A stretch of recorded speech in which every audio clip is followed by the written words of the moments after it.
leave me alone, 'cause I die every time we're apart. I want you, I need you, I love you with all my heart.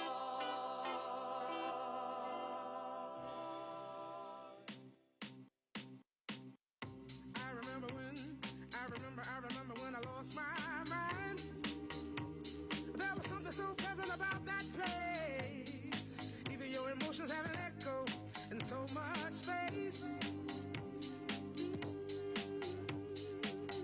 And when you're out there without care, yeah, I was out of touch.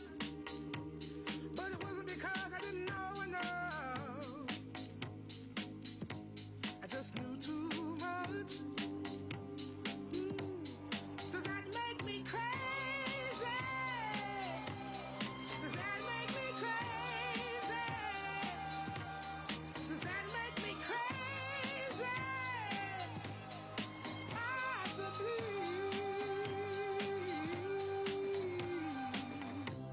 And I hope that you are having the time of your life. But think twice. That's my only advice. Come on now, who do you think you are? Bless your soul. You really think you're in control? Well, I think you're crazy. I think you're crazy. I think you're crazy. Just like me.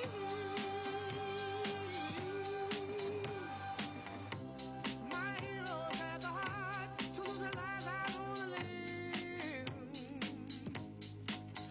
And all I remember is thinking I wanna be like them. Ever since I was little, it looked like fun. If there's no coincidence, I've come. And I can die when I'm done. But maybe I'm crazy. Maybe you're crazy. Maybe we're crazy.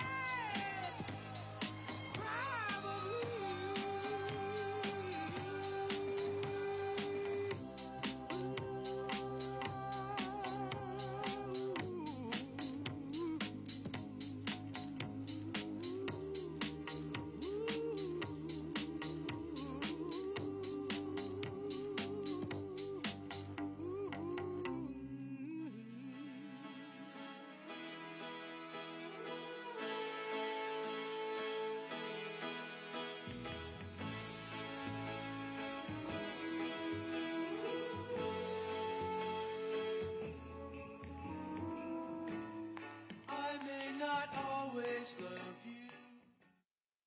Ladies and gentlemen, please welcome Attorney General Pamela Bondi.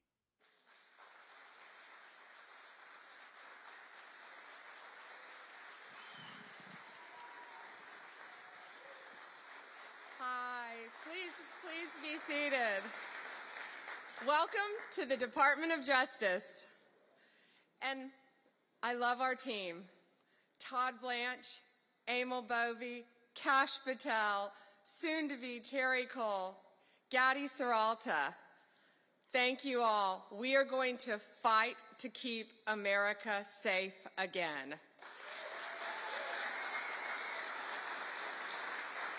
President Trump has prioritized tackling our nation's fentanyl crisis, and he has taken decisive action to fight it. I want to thank our U.S. attorneys who are here today, our state attorneys general from all around the country. I see all my friends out there, my colleagues, who will work to prosecute violent criminals, get the drugs off our streets, get the gangs off our streets, and get the illegal aliens out of our country. And thank you to all of our federal, state, and local law enforcement officers who are here today who keep us safe every day and night. Thank you to all of you.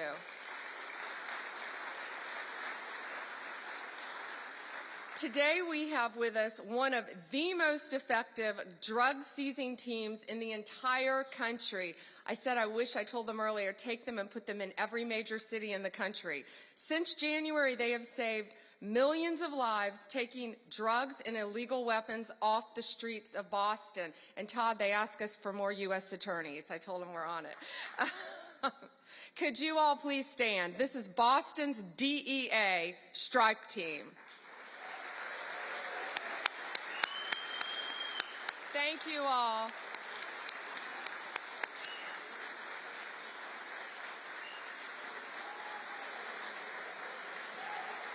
Thank you.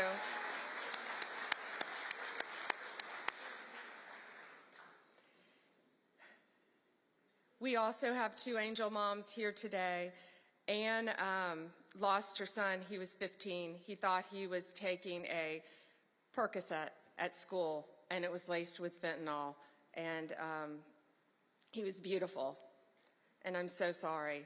But all of these people in this room, thanks to the directive of Donald Trump, are going to keep our streets safe and protect our kids. Thank you for being here.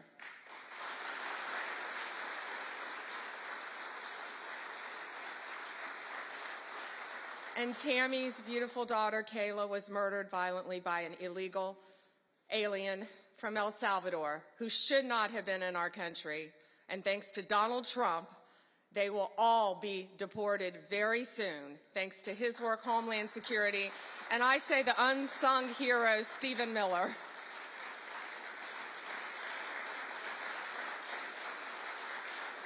On stage, we have, this is 180 kilograms. It represents, not real, of fentanyl, okay? So this represents 1 kilo of fentanyl. In its pure form, this 1 kilo can kill 500,000 people. The 180 there, in pure form, could kill 90 million people. That is the population of California, Texas, and Florida. That's what we're dealing with in our country. That's why angel moms go around the country. That's why Donald Trump has taken such a hard stance against cartels, securing our borders, getting these gangs and drugs out of our country. But look at that. That can kill 3 states in its pure form. That should terrify everyone. I see our senators made it. Our senators, thank you. However, taking the drugs off the streets is only half the battle. President Trump has secured our borders and will continue to fight the cartels throughout this country, deport them all, or lock them up for the rest of their lives, thanks to our prosecutors around this country where they belong. Under the last administration, cartels, criminals, they freely walked in and out of our country with impunity. No longer. Under Donald Trump, they live in fear, and they better live in fear because we're coming after all of them. I am so proud to have a team with Emil and Todd and all of our great team. And we all work for the greatest president in the history of our country. We are so proud to work at the directive of Donald Trump. It is, he will never stop fighting for us, and we will never stop fighting for him and for our country. It is an honor to welcome to the Department of Justice the 45th and the 47th President of the United States.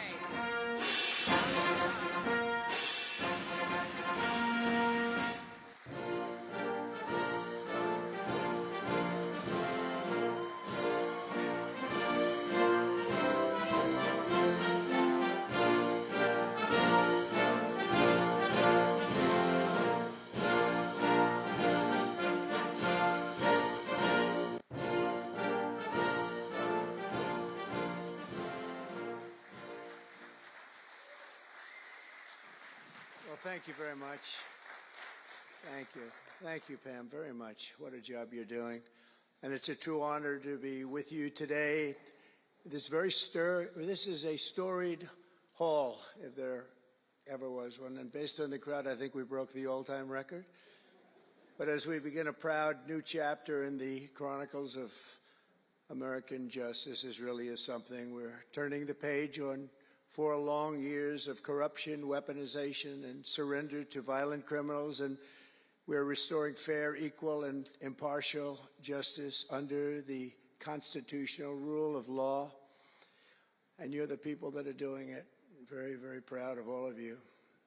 Under the Trump administration, the DOJ and the FBI will once again become the premier crime-fighting agencies on the face of the earth. People ask me, what am I going to do about law enforcement all the time? The fake news back there, they're asking me that all the time. What am I going to do? And when are you going to do it? And I answer them by saying I've already done most of it by appointing the people that I've appointed. They're sitting right here. They've done most of it. I don't do it. They do it. Right, Pam? I think, oh, you are so tough. They just don't know yet. Let me begin by congratulating the incredible people who will lead these historic reforms.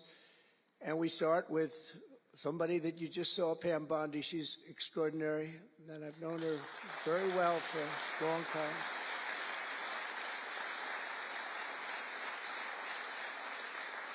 I watched her for a long time in Florida, for years in Florida, and highly experienced. She seems so young, but she's highly experienced, that I can tell you. She was a phenomenal attorney general in Florida, and she's going to do a really amazing job. Also, our new director of the FBI, Kash Patel. Kash, right.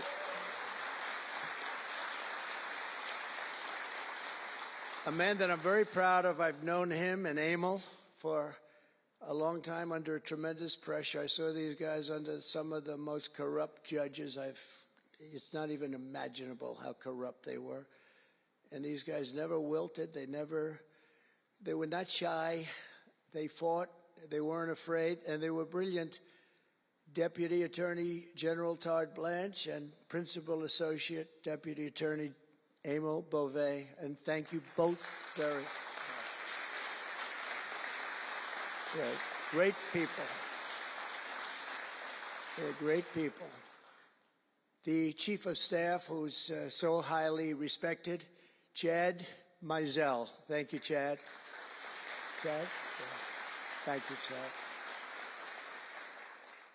Our next administrator of the DEA, Terry Cole. Terry? Thank you, Terry. Good luck. Going to do great.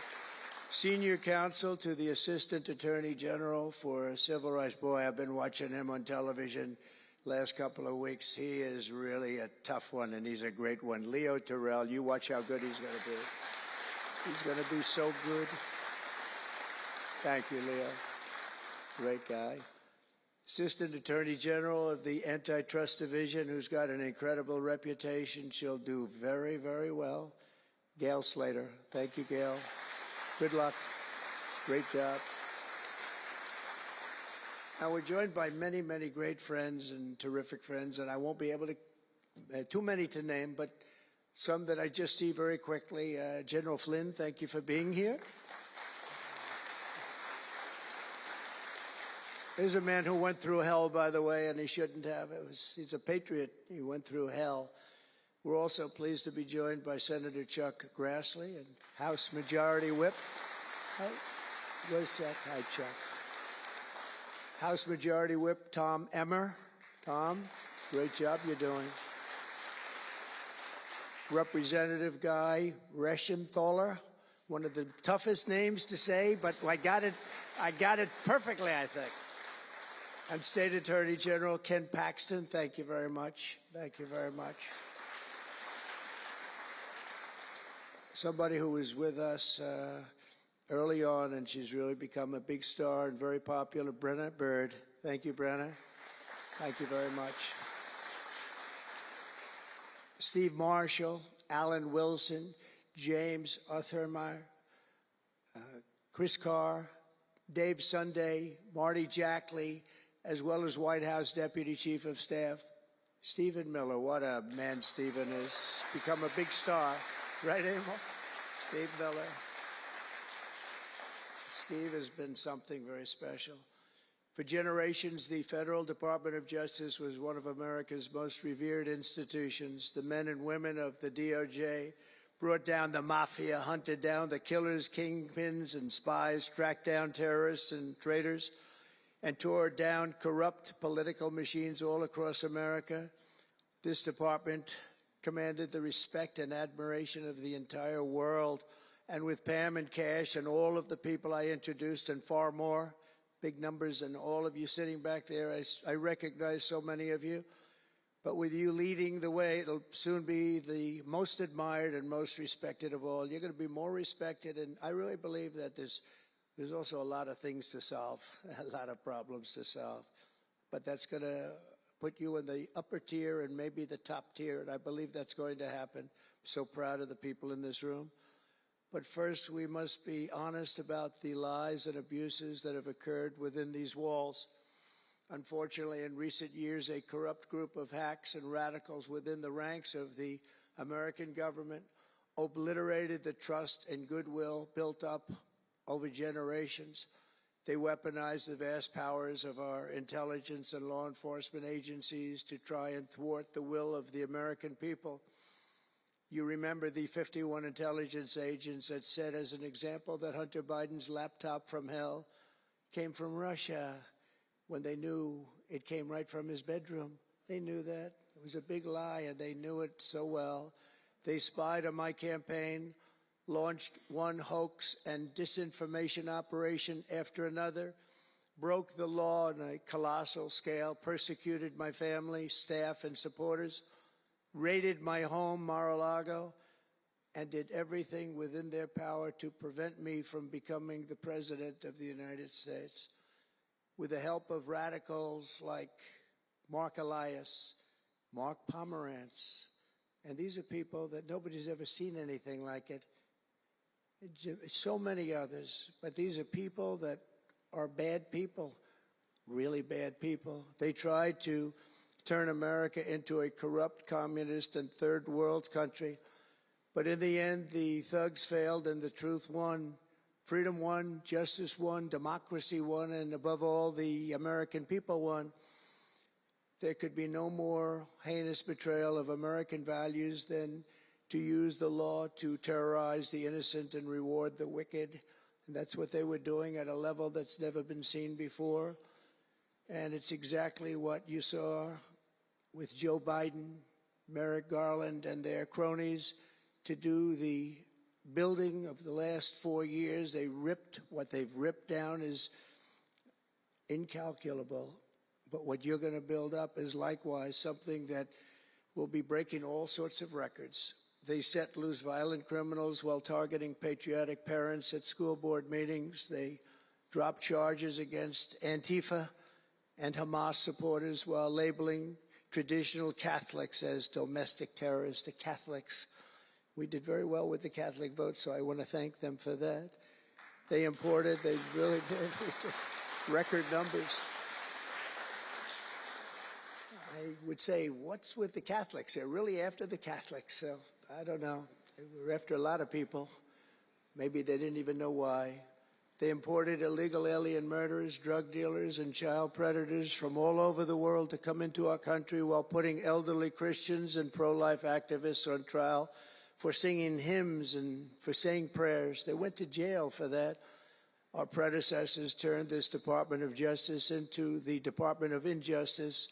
But I stand before you today to declare that those days are over, and they are never going to come back. They're never coming back.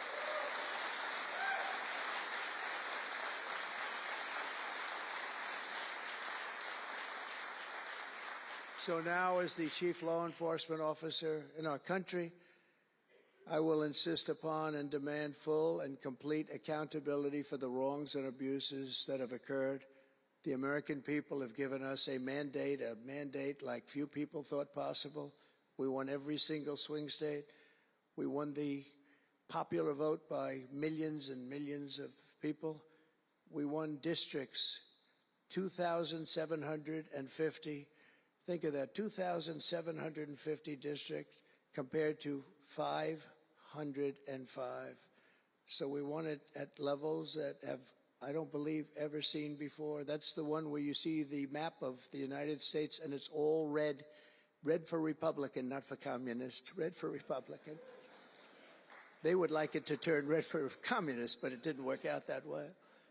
The American people have given us a mandate and really a far-reaching investigation is what they are demanding into the corruption of our system. And that's exactly, I'm sure, what Pam and Cash and everyone else mentioned here and not mentioned is going to be doing.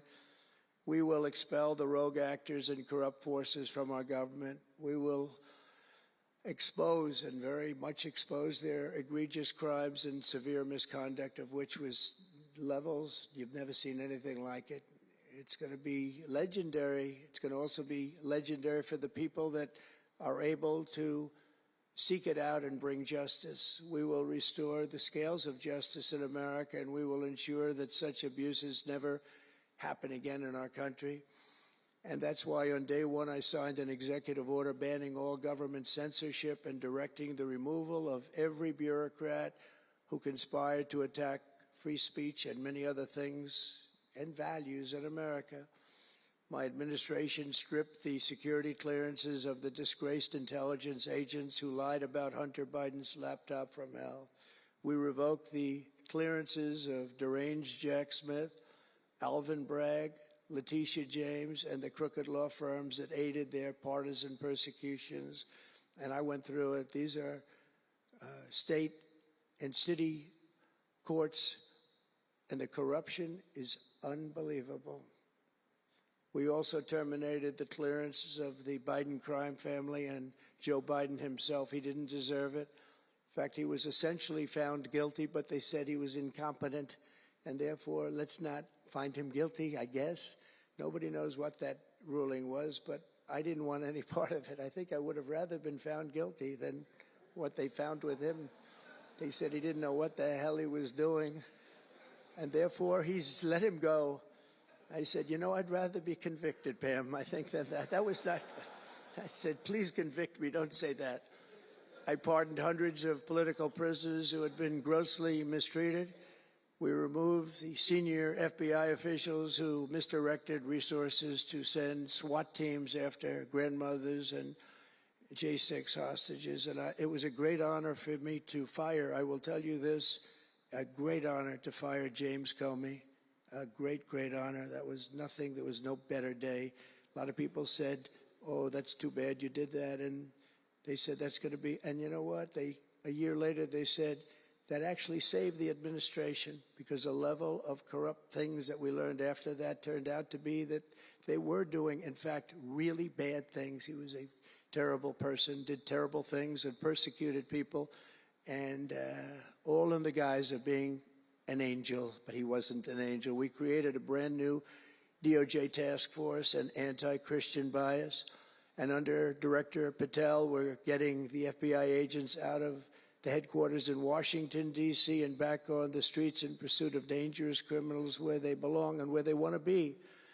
And, you know, you have that big FBI building, and it's a very big building, and they were going to build an FBI headquarters 3 hours away in Maryland, a liberal state, but that has no bearing on what I'm about to say, but we're going to stop it. Not going to let that happen. We're going to build another big FBI building right where it is, which would have been the right place because the FBI and the DOJ have to be near each other. You can't that's one thing I did learn from this persecution. The FBI and the DOJ work together. Now, in my case, they work together for bad purposes, but they do. They were always together. So how can you have one that's 3 hours away? But one thing I said to Cash, well, we're going to get a great building built. It's going to be a magnificent building. He said, sir, we don't need that kind of room. I said, what do you mean? He said, I'm just going to take a old Department of Commerce building that's about 25% the size, and that's what I need. We're going to have the best staff that you've ever seen, and that's what I need. It's in a nice location, but I don't need that big building.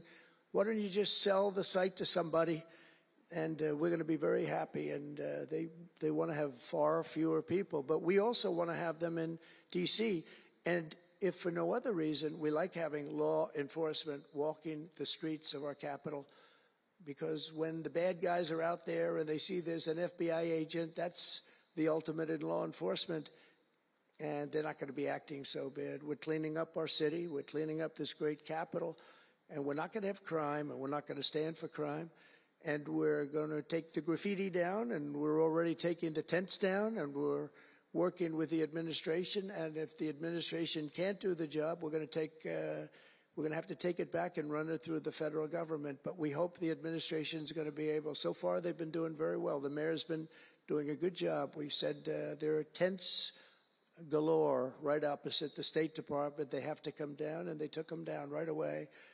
And so far, so good. But we want to have a capital that can be the talk of the world. When Prime Minister Modi of India, when the President of France, and all of these people, the head of Prime Minister of United Kingdom, they all came to see me over the last week and a half. And when they come in, I had the route run. I didn't want to have them see tents. I didn't want to have them see graffiti. I didn't want to have them see broken barriers and potholes in the roads, and we had it looking beautiful. And we're going to do that for the city, and we're going to have a crime-free capital. When people come here, they're not going to be mugged or shot or raped. They're going to have a crime-free capital again. It's going to be cleaner and better and safer than it ever was, and it's not going to take us too long.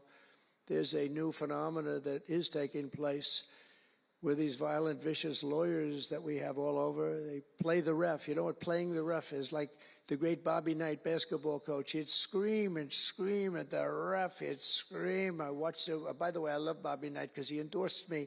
And having Bobby Knight's endorsement in Indiana was an extremely good thing. A friend of mine said, I was running in Indiana at the time. This was early on, 2016. And I was doing great. But a friend came up and said, you know Bobby Knight? I said, no, I don't, but I hear he was a tough cookie. He said, not only tough, he was beyond tough, but he's the most popular guy you can imagine. It turned out he wanted to endorse me. He called me about 2 years before. He said, sir, I'd like to endorse you. I said, is this really Bobby Knight? I said, it's me. I could tell it was Bobby Knight. He had been known for throwing the chair across the court and slapping a player. Can't do things like that, right? And the man that came in fired him. He was a new administrator for the college. That guy didn't last very long. They were like 14-0, and they fired Coach Knight.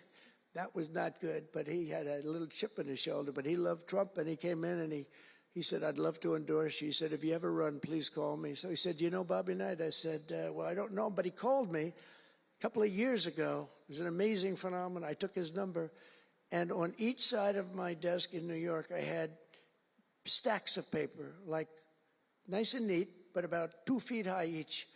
And I said, you know, I wrote his number down and I put it here 2 years ago. And I said, let me see if I can find it. It was almost like a miracle. I had other miracles that happened too. My ear is still throbbing. That was a miracle. That was a miracle also, wasn't it? That was a miracle also. Thank you. Thank you, Leo. Thank you. Thank you, my man. That was a miracle. Anyway, okay, that's it. That's very nice, thank you. But, so he said, Bobby Knight. So I said, you know, I put his name down and I wrote it down. It's in one of these stacks. I lifted up. There would have to be 2,000 to 3,000 pages in each stack. I lifted it up, the first one, had no idea. And there was his name on a little card, Bobby Knight with his number. It was like incredible. I tell that story all the time. And I called him and dialed a number. He said, I've been waiting for you to call. And he went out and he made a speech for me in a packed arena in Indiana, and it was over. It was over. He was a tough guy. He actually went a little far, you know. If you remember, he made a great speech because he was actually a motivational type guy, to put it mildly. But he left the stage, and then I'm talking, and he walks back onto the stage. I said, uh-oh, this is trouble. Why is he coming back? He was a big guy, too. Why is he coming back? He said, may I say a few more words? I said, yeah, go ahead, Bobby, say a few more words, a little different. And he said, and let me tell you something about this guy, Trump. This guy, if he has to, will use the nuclear weapons that we have. He will use he has no fear. He's going to use, and that's the kind of guy. And he walked off the stage. I said, I think I'm in big trouble, Pam. That was not good, but it worked out okay. In the meantime, we won the state in a landslide, and it was great. And it was just an amazing period of time. But this is the most amazing period of time. I think this is more amazing. What's taken place is more amazing. I think it's more consequential.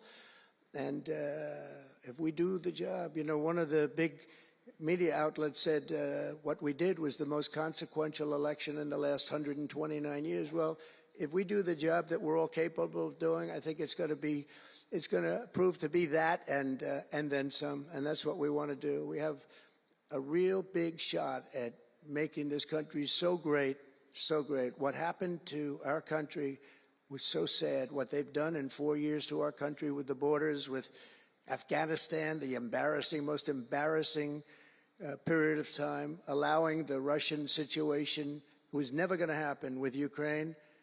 Allowing October 7th to happen would have never happened, because under me, Iran was totally broke. They had no money. They weren't giving any money to Hamas or Hezbollah. It was totally broke. But allowing inflation, look at what inflation's done to people, been so devastating. And now you see that, by the way, price of eggs is down 35% in the last week and a half. We're doing a good job. Brooke is doing a good job. Brooke Rollins and everybody. And inflation's down, interest rates are down, gasoline has come down to a level that we haven't seen in a long time. All things that we wanted to do, because then everything else is going to be coming down. We want it to come down. We want bacon to come down, and groceries, a term I used to use. It's sort of an old-fashioned term, but I used to use it on the campaign trail, those last 90 perfect, beautiful days. We just hit it. And I want to thank Susie. You have done a great job. Susie Wiles. Great job, Susie. A big magazine just named her the most powerful woman in the world, and that's okay with me. She is the most powerful woman. You think about it, John, right? The most powerful woman in the world, but she's great. And we had a great 90 days. It was a perfect 90 days, and it was a great result. But we want to put that result to good use by doing a phenomenal job. And I want to tell you that Todd and Emil know this very well. We had an amazing judge in Florida, and her name is Eileen Cannon. And I didn't know her. I still don't know her. I don't believe I ever spoke to her, even during the trial. But I did appoint her, federal judge. And these fake lawyers, these horrible human beings, were hitting her so hard, public relations-wise. They were playing the ref. I don't think it's legal. I don't think it's legal. They might as well go out and just shout it in a courthouse. They were saying she was slow, she wasn't smart, she was totally biased, she loved Trump. I didn't know her, other than I saw her the couple of days that I was in court, and I thought her decorum was amazing. Anything bad they could say, though, they were saying about her, it was whatever they could say bad about a human being, all made up. Because actually she was brilliant. She moved quickly. She was the absolute model of what a judge should be. And she was strong and tough. And how do you get them to stop if you're a judge? How do you get them to stop with the playing the ref? Bobby Knight would play the ref. That's why I brought up the Bobby Knight story. He would play the ref. He'd scream at the ref. He'd scream so hard. Oh, boy, it was terrible, actually. And the people would come up, his assistant coaches would come up to the place. Coach, don't do that. Don't do it. He said he's not going to change his tune, Coach. He called it. He's not changing. I don't care. And he's screaming. That's when he threw the chair. He starts going crazy. And he said, no, he's not going to change this time, but he's going to change for the next play. And sure as hell he did. You know, Bobby, by the way, had the last undefeated team in basketball. And relatively speaking, you know, he had that team. He always had a team. He never had that. Well, he had a couple of great players, obviously, some top NBA players, but very few relatively. He had a team, but he won the national championship 3 times. But he had the last undefeated team in basketball. And he would play the rough, and he would scream at him. He knew exactly what he was doing. They're doing the same thing. He said, no, he's not going to change now, but he's going to change for the next one. That's what he wanted to do. He wanted to scare the hell. They wanted to scare the hell out of the judges, and they do it.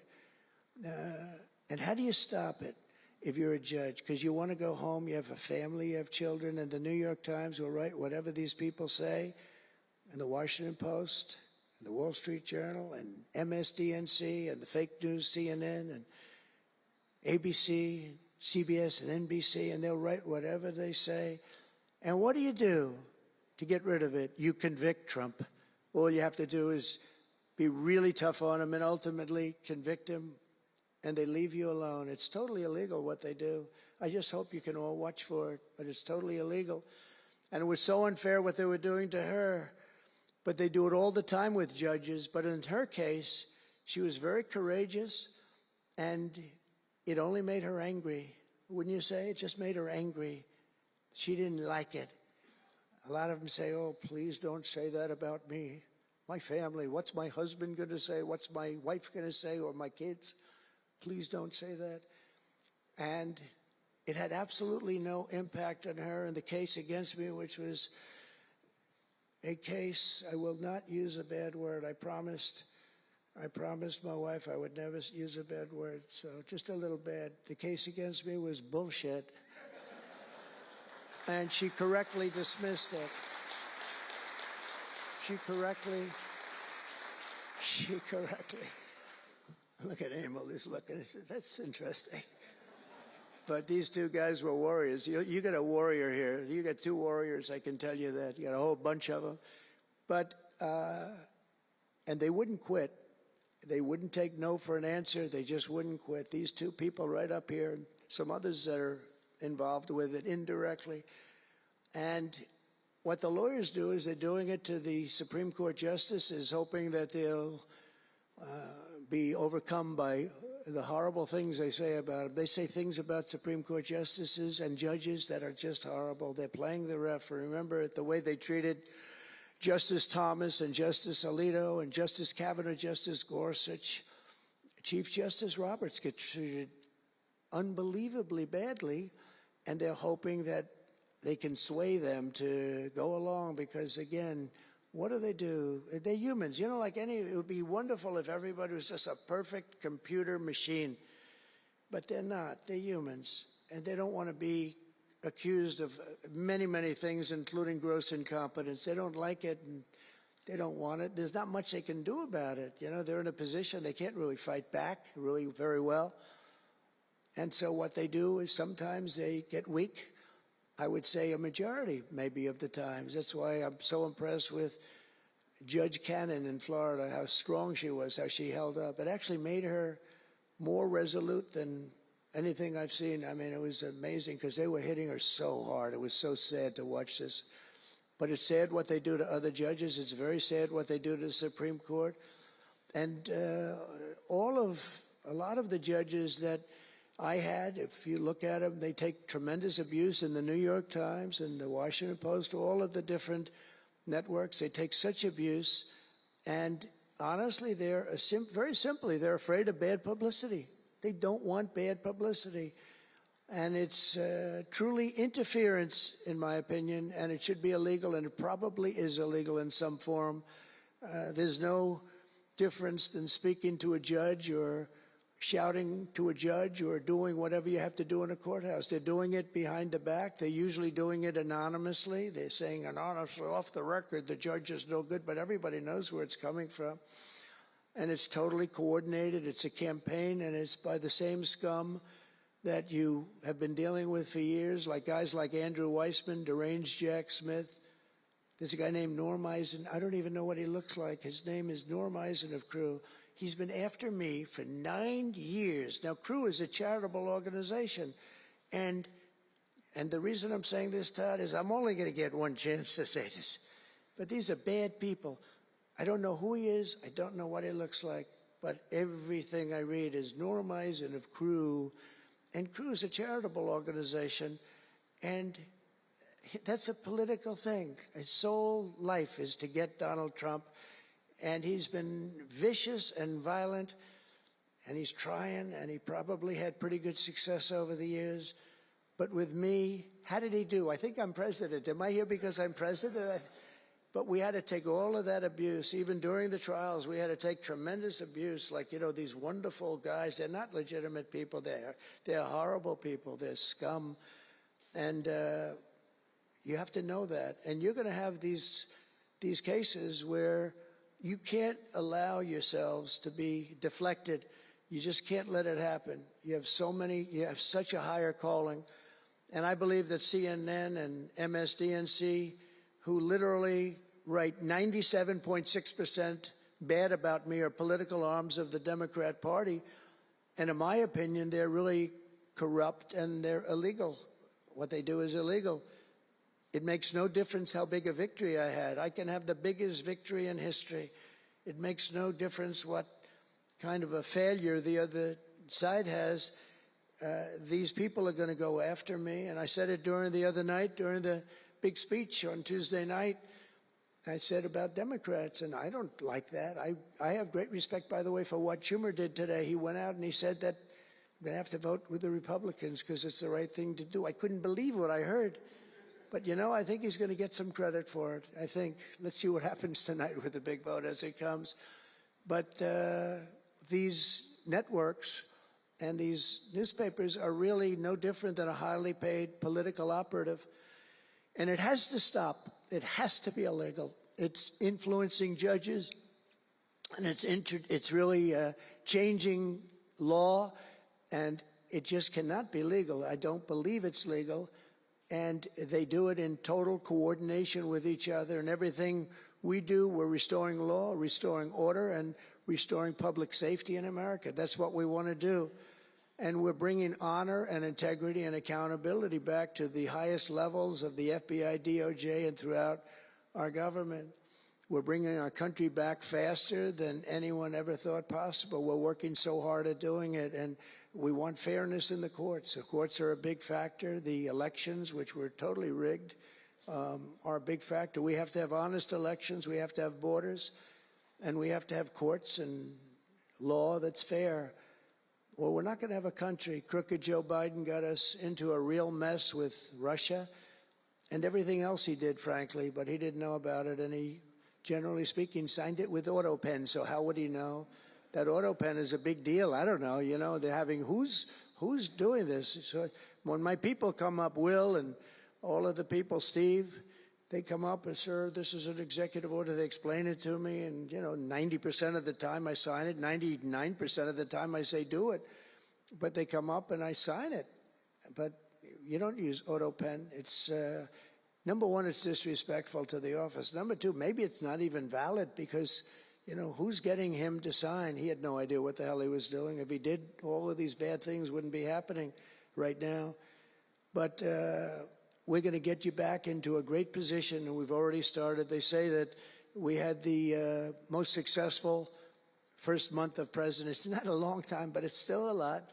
It's like if you're a golfer, sinking a 3-foot putt on the first hole gives you confidence to sink something on the second hole. But if you miss that first putt, you don't like to have the putt on the second hole and the third hole. It could be a very bad experience. It's nice to get that first month, and now we have more than a month. Now we have a month and a half, and it's going really, really well. I can tell you as a little secret, although the cameras are blazing back there, so it's not that much. But I think we're doing well, as you have been hearing about Ukraine. I think we're doing now well with Russia. We're speaking with President Putin. We want to get the war over.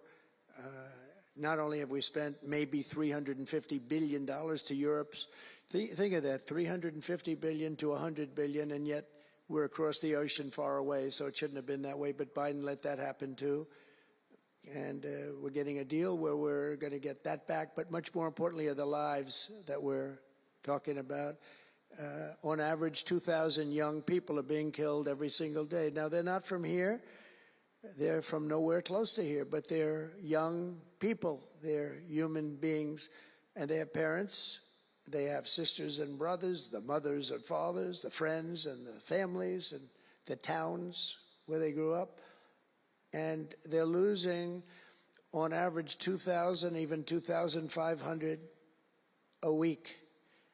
and I want to get it stopped. And we've had some very good calls today with Russia and with Ukraine. They've agreed for a ceasefire if we can get it with Russia, and it's not easy. It's a tough one, but I think we're doing it. And as the Secretary General said yesterday of NATO, a terrific guy, he said without Trump we wouldn't be talking about it. It would just go on for years, and millions of people have been killed, but millions more people would be killed. And he said it was a great honor. Without me, it would just keep going on. We're looking for the ceasefire now with Russia, and we've had some very good talks about it. We've had some very good responses. And I can tell you that there was a case where there would have been no war if I were president, and it's just 100% would not have happened, would never have happened. I used to speak to President Putin a lot about it. I said, don't do it. Don't do it. I won't tell you what the consequence was. I won't tell you what he said. But if he believed even 5% of what I said, then he would say, I'm not going to do it. And I think he did. But we had a good relationship, and we had a professional relationship, and his respect for this country.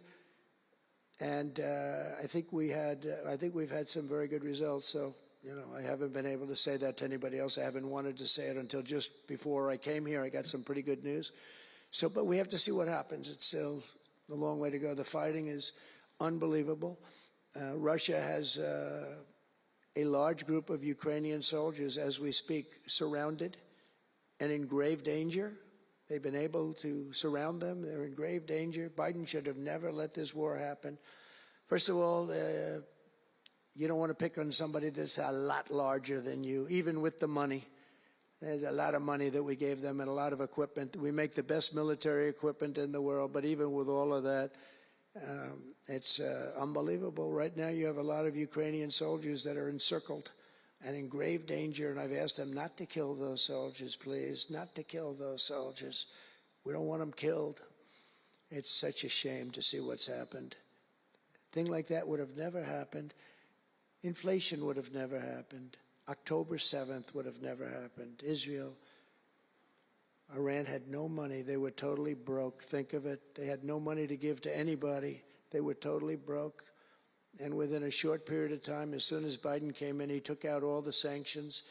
In China and everybody else that wasn't buying oil from Iran was buying it at levels that they never spent before. And it was a sad thing. And if you look at Afghanistan, that was probably what got Putin started, because when he looked at how horribly we looked, I think the most embarrassing day, not that we got out because we were getting out. I would have been out faster than them. I was the one that got it down to the right level. But we would have kept Bagram, the big Air Force base. We would have kept it. Right now, China occupies Bagram. And the reason we would have kept it is because they were 1 hour away from where China has and builds its nuclear missiles and weapons. And they gave that up. At the dark of night, they left the lights on, and they left the dogs behind, by the way. A lot of people say, what about all the dogs? They had a lot of dogs, and they left the dogs behind. And what a shame, what a shame. The way we got out, I think it was the most humiliating time in the history of our country. The way it happened, not that we were getting out, because we wanted to get out, but we would have gotten out with dignity and strength. And what a difference a rigged and crooked election had on our country when you think about it. And the people who did this to us should go to jail. They should go to jail. So I just want to say God bless America, because we have to say God bless. We're lucky we're still here, frankly. And this whole thing could lead, I think we have it. I think we have it. But this could lead to World War III very easily. Could very easily lead to World War III, but I think we're in pretty good shape, a lot better than we were before we got involved, that I can tell you. That was heading into World War III territory, and that would have been a war like no other because of nuclear weapons and other types of weapons that people you don't even want to know about. But as many of you do know, well, we're focused on persecuting, and these people were really focused on persecuting Republicans. The last administration presided over the worst increase in violent crime in our country in many, many decades. We had levels of violence and crime, and a lot of it had to do with the illegal immigrants that came in. Remember when I used to complain about it? Because I knew how tough they were, how mean they were. And they said, no, people that come into our country are all wonderful people. No, they're not wonderful. These are stone-cold killers. These are killers they make our killers look nice by comparison. They make our killers look nice. These are rough, tough people with the tattoos all over their face. Historically speaking, I don't want to discriminate against anybody, but historically speaking, they're not going to be the head of any major bank that we know of. These are rough people. These are rough killer people, and they allowed them in by the millions. In major cities like New York, Chicago, and Washington, mothers can't walk their children to the park without fear of being shot or killed or raped or anything. Women can't ride the subway without worrying that a hoodlum will shove them onto the train tracks. In New York, it's happened twice in the last couple of weeks. They're standing there, a perfect Wall Street gentleman in one case, and another person who was a worker, good worker, electrician, gets pushed into a train going 45 miles an hour just prior to the train, not stopping, going to go through that. So I know the stations very well. I used to take the subway. I used to feel safe. When I was young, I'd go to my parents would drop me off at the subway. I'd take the subway to my school. Can you believe it? Today, they wouldn't be doing that. And we want to get a country back maybe where you can do that again, Pam. But it's so sad to see what's taking place. Under the Biden regime, average monthly homicides increased by 14%. Property crime rose tremendously. Violent crime went up at least 37% that they know of. Rape soared by 42%. Car theft rose by 48%. And robberies surged to 63 to 100%. They don't even know what the number is. And I have no higher mission as President of the United States than to end this killing and stop this law-breaking and to making America safe again. And that's what you're all about in this room. We want to protect Americans, and we protect everybody that's in our country, American or not American. We want to have a safe and proud country. We're joined today by dozens of police officers, sheriffs and sheriff's deputies from all across the country. My message to these law enforcement heroes is simple. With me in the White House, you once again have a president who will always have your back, will always have your back.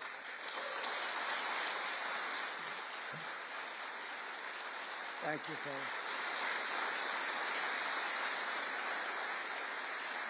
Thank you. That's a lot of good-looking people. I will tell you, I feel safe. I'm glad you're in the room. I feel even safer. It's a lot of great people. On day one, I signed an executive order directing Attorney General to ensure that anyone who murders a police officer immediately, with as fast a trial as we can have, gets the death penalty.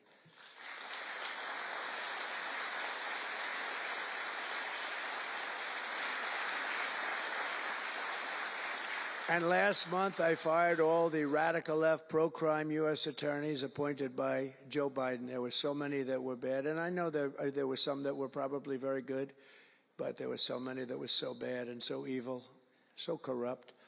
Instead of having Marxist prosecutors who want to put police officers in handcuffs and go after a police officer rather than a criminal, I appointed patriotic, tough-on-crime warriors who will partner with police to put dangerous offenders behind bars, put them in jail.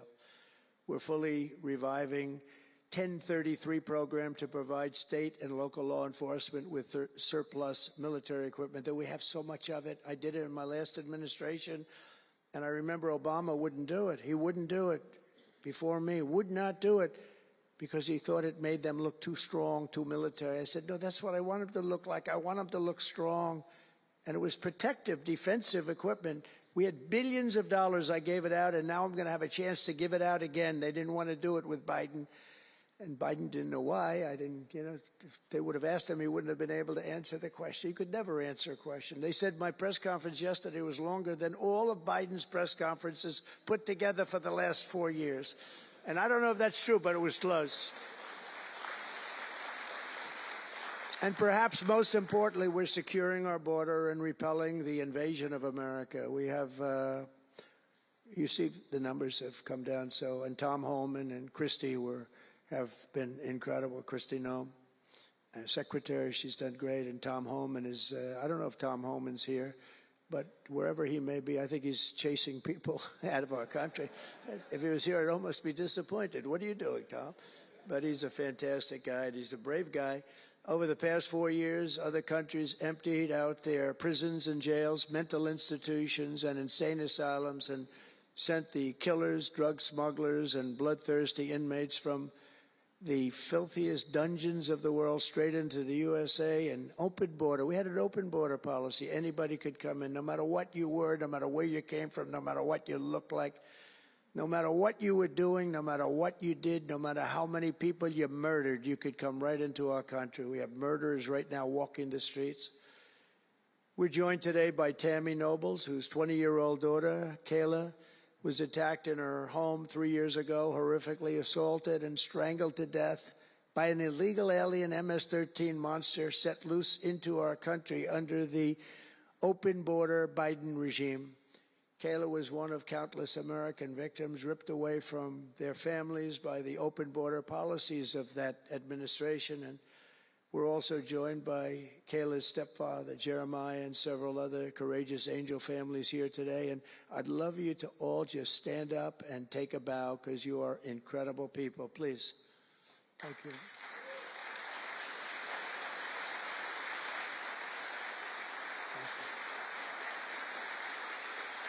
Thank you.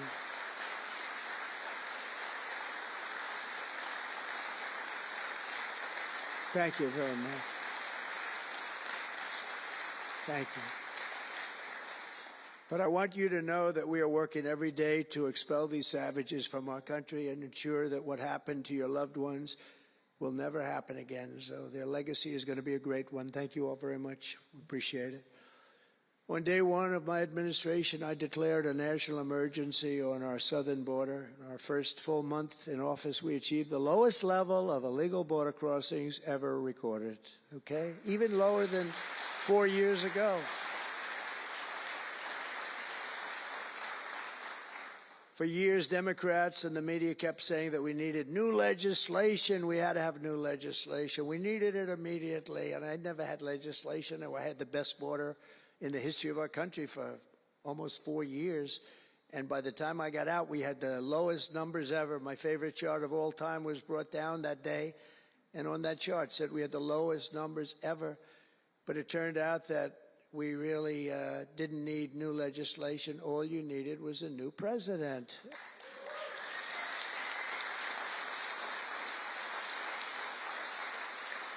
And I said that the other night. That's all you needed was a new president saying, close the borders, because the Border Patrol is unbelievable, ICE is unbelievable, and all of our law enforcement is just incredible. All of you guys are amazing, and the people of our country respect you and they love you, and a lot of times you don't hear that because you have to listen to the fake news back there, but they have great respect for you. So I just want you to know that. And you know, that includes our fire departments too. They don't get spoken about enough. You know, they go into some of the areas I read where they're shooting them off ladders. Can you believe it? They go up to put out a fire, Leo, and they go and they shoot them off a ladder.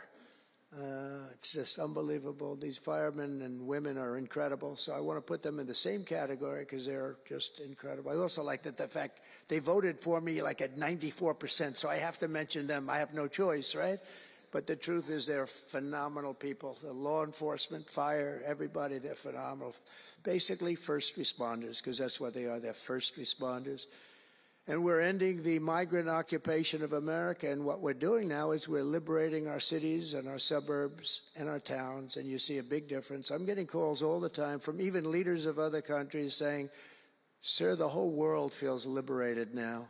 It feels like there's a light over America, but there's a light over the whole world. I hear that so much. It's so nice to hear, too. And I feel it. I mean, I feel it. I look at it. I see the polls. I don't know if the polls are right, but they're certainly very good. I'll take them right now. It's amazing what's taken place in such a short period of time, really 6 weeks, but it's longer than that. It's really November 5th. I think that hopefully will go down, if you do your job great, it'll go down as the most important day, one of them at least in the history of our country. You know, July 4th was 1776, it was pretty important too. But let's see if we can top it. Can we top it? I don't know. That's a tough one, but we're going to try. But it will be one of the most important days in the history of our country. So I think, and I think everybody in this room wants that to happen. Last month, we officially designated MS-13 and Tren de Aragua. That's the Venezuelan gang, the toughest gang, they say, in the world, and the Mexican drug cartels as foreign terrorist organizations. That's a big deal. Nobody wanted to do that in the past.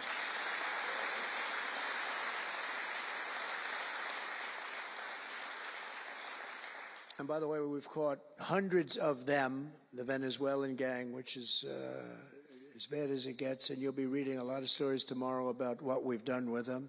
And you'll be very impressed, and you'll feel a lot safer, too, because they are a vicious group. They went into Colorado. They took over areas of Colorado. They sort of were like me. They were in the real estate business, but they didn't go out and get financing. They just took over a building and kept it. And they said to the tenants, get the hell out of here. One man called the police, and they cut off his fingers. And they say, you call again, your other fingers, and you call a third time, and you're dead. These are tough people and bad people, and we're getting them out of our country. And some are so bad, we don't want to get them out. We have to put them in jail because we don't want to even take a chance that they can come back. Thanks to our efforts, Mexico recently handed over 29 of the biggest cartel leaders, including the depraved kingpin charged with the 1985 murder of DE agent Kiki Camarena. And that was a big deal, if you know. They've been looking for this person for years, many years, and we got him. This evil killer will be now prosecuted to the fullest extent of the law. And we know that, well, let's put it this way. I have to be nice. It's a very strong case. We're stopping the criminals pouring across our borders at record levels, and we're also stopping the massive quantities of deadly drugs. In 2023 alone, drug overdoses killed more Americans in 12 months than they did during the entire decade between 1980 and 1990, so 10 times more, but it's much higher than that. More Americans died from fentanyl last year than died in the Korean War, or the Iraq War, or the Afghanistan War, all of them combined. That's why I've placed large tariffs on Mexico, Canada, and China, and they will remain in place until these deadly poisons stop pouring into our country. And I will tell you, as soon as I put on the tariffs on Mexico, Canada, and China, unbelievable results have been seen in the last few weeks.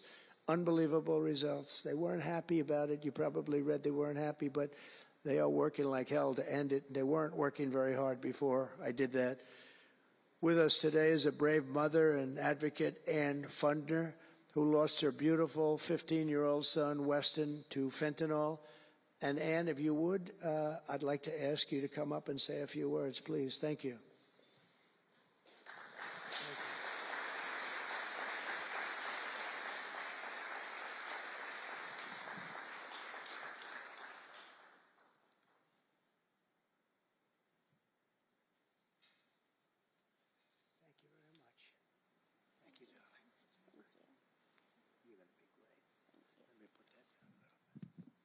Thank you. Well, first I want to say thank you. I think this is the biggest honor of my entire life, being on stage with President Trump. But I want to tell you a little bit about my son, Weston, who absolutely loved President Trump. He had a beautiful Trump 2020 flag hanging in his bedroom, and he had it on the beach one day, and we took a picture, and it became our 2020 Christmas card with the most perfect slogan for President Trump, peace on earth. What would happen in the next 4 years would be devastational to our country and our safety of our children. And in 2022, Weston lost his life, a freshman in high school at the age of 15, from a single pill that took his life. The cartels were allowed to operate on American soil and took hundreds of thousands of American lives. And so we knew there was only one person that could save us from the devastation on our American soil, and that was President Trump. And so in 2024, we did the best thing that we could do to keep America safe again, and we elected President Donald J. Trump. Thank you. Thank you. Thank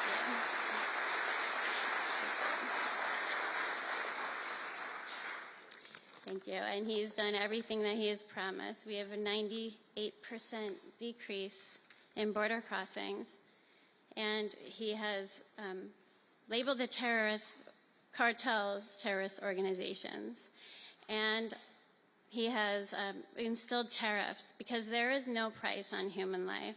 And so I feel like I can speak for the entire fentanyl fighting community when I say thank you to President Trump, and thank you to Pam Bondi and everyone out here who is fighting this fight. God bless you. God bless you, President Trump. And God bless America. Thank you. He's up watching you. He's up there watching you. And he's so proud of Mom.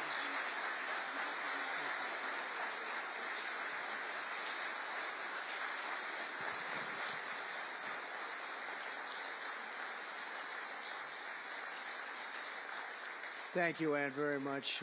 Weston is, I just said to Ann, Weston is up in heaven watching his mom, and he's so proud of you. He's so proud of you. Thank you. We're also joined today by a number of other American families who have lost loved ones to fentanyl, and I'd love you to just stand up for a second, and we want to acknowledge you, and also your daughters, your sons. They're looking down on you, and they're loving you like crazy. So thank you very much. Thank you. Thank you. Thank you. This department will not rest until we have ended the fentanyl epidemic in America once and for all. In less than 2 months since I took office, the DEA and FBI have seized nearly 1 million deadly doses of fentanyl, and that's just the beginning. At my direction and working with Pam and everybody else, we've launched an all-out war on fentanyl traffickers, and it's a war that we're going to win. We're going to win this war. I spoke with the president of Mexico, very nice woman, very fine woman, and I said, let me ask you, you're sending a lot of drugs into our country. We're not liking it at all. Can't do that. But I said, is Mexico, does it have much of a drug? She said, no, we're not a consuming nation. I thought it was an interesting term. And I said, why? And which I've heard also, by the way, they're not a consuming nation. They distribute, but they don't consume. But I said, why are you not a consumer? Well, we're very close with family. I said, so we're very close with family, too. I mean, our families are being devastated, and we're just as close. Why else? She said, well, we spend a lot of money on advertising saying how bad drugs are. They're very rough ads. They show the skin falling off and the teeth falling out and going blind and losing hair and everything that these things do. You look like you just came out of a horrible concentration camp. And she said it was, they're rough ads. And it's not often that I feel I've learned something from a phone call, because I've had a lot of phone calls over my life. But I realized right then and there what a great idea that is. And we have hired Susie, a great person who did a lot of our campaign work. And we've come up with an advertising campaign that's, I think, really incredible. More than anything else, it's terrible to watch. Terrible to watch. It's the only way it's going to work. And I would be, because we got the numbers down, 18% would have a blue ribbon committee headed by the First Lady of the United States, who everyone loves, and some of her friends. And, you know, they work so hard, but it's a tough deal. They're dealing with very smart and very vicious people. You know, some of those businesses, those cartels, are run better than any business in America. They say they're run incredibly, not just here, they all over the world. They're run like a major business, but in many cases better. And I said, we got it 18% down. Well, 18% is incredible. It's like a record, but when you think of it, it's not very much. And the way you get it down, if you want to get it down to close to 100%, is with the death penalty. But I think maybe America is not ready for that. China has the death penalty. Singapore has the death penalty. Various places have the death penalty. Wherever you have the death penalty, you don't have drugs. But I just don't know if this country is ready for it. So I tell people, and it's always an option, but I don't know. I just don't know if you're ready for it, and that's okay. It's nothing you can do. But what we're going to do is we're doing this campaign And I think we can get it down 50% with this campaign, because when people see all the horrible things that these drugs do to you, we're especially focused on fentanyl. When they see all of the horrible things that happen when you take drugs, how you look, you lose your look. Everyone's vain. They don't want to lose their look. The look is so important. And I think when they see these things, they may say, you know what, I'm going to take a pass. But there is big danger. Pam and I were talking about it before. A lot of people are taking fentanyl and not even knowing. They think they're doing something else, or maybe taking another drug, but at a much lower level. And they die. You can put on the pin, think of this, the head of a pin, fentanyl, and it's too much, and it will kill the strongest person in the room. And it's amazing. But we're going to do this campaign. It's going to be launched fairly soon, Susie. And I think it's going to have a big impact. I think if we got it down by another 30, 35 points, and I really believe we can, I think that's an incredible idea. So I thank the President of Mexico, actually. It was a call on tariffs, and we talked about drugs. And she gave me an idea that I think will be very successful, and based on what I saw, it's going to be amazing. Under our leadership, this department is once again laser focused on protecting the American people.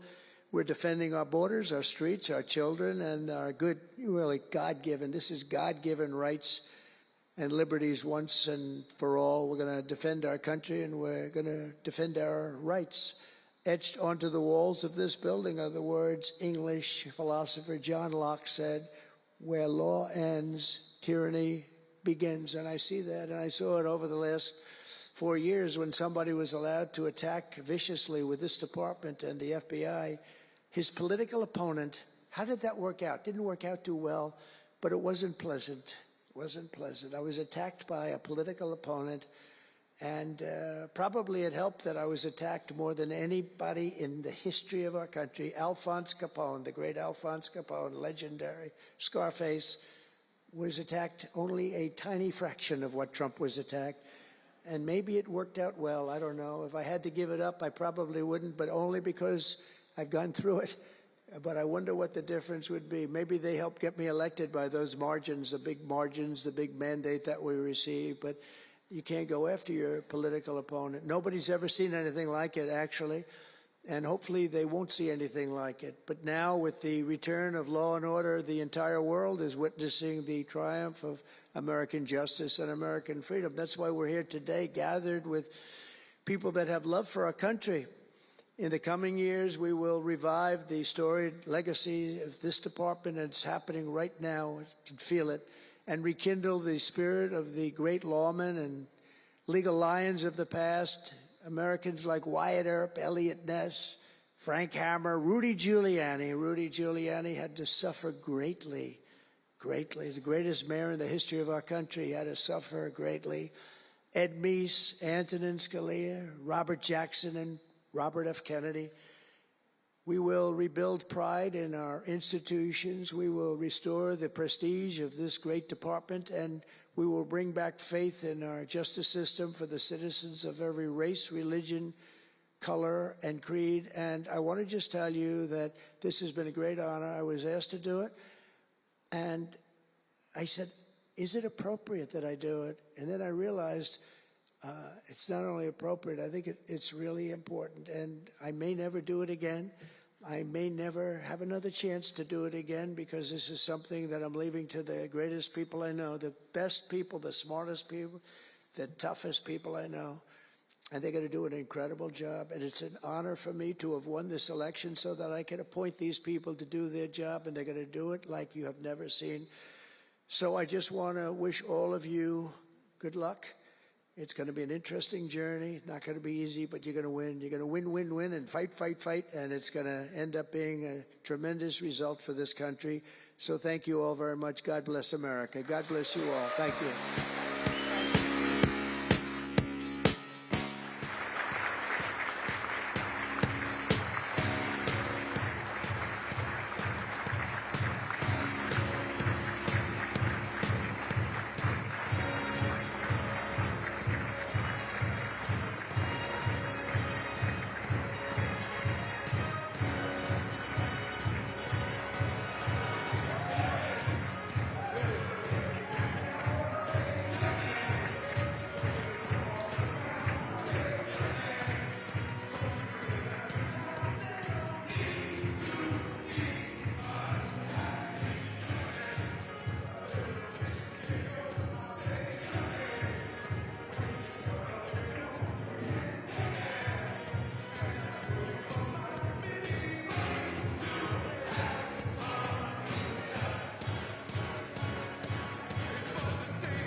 jumping.